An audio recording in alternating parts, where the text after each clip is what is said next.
तो पी लेता हूँ।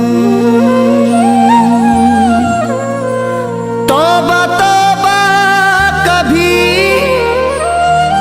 पीता नहीं मैं दिन में शराब।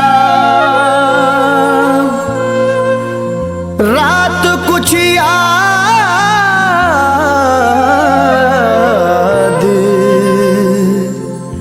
दिलाती है तो पी लेता हूँ।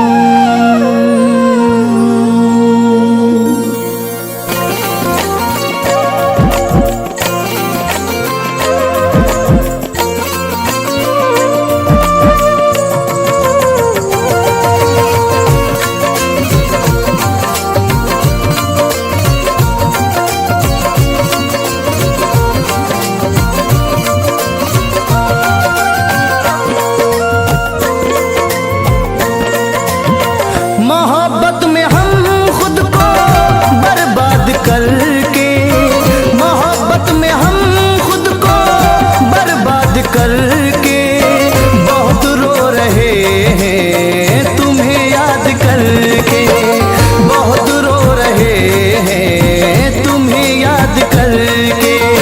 मोहब्बत में हम खुद को बर्बाद करके, मोहब्बत में हम खुद को बर्बाद करके बहुत रो रहे हैं तुम्हें याद करके, बहुत रो रहे हैं तुम्हें याद करके, बहुत रो रहे हैं तुम्हें याद करके।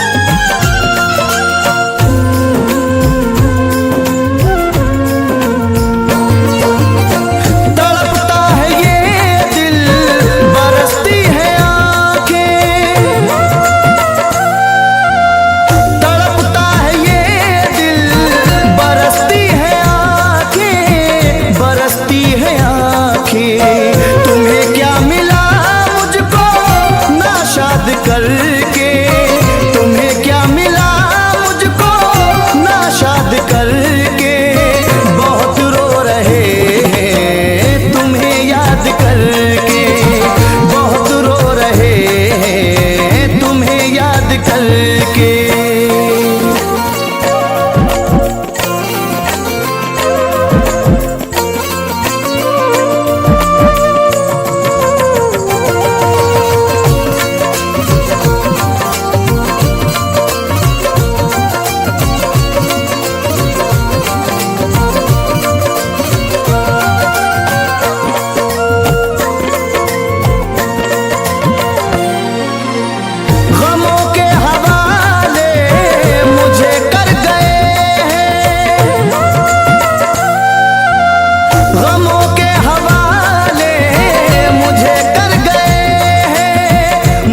कर गए हैं मैं जीता रहा हूँ जिन्हें याद करके, मैं जीता रहा हूँ जिन्हें याद कर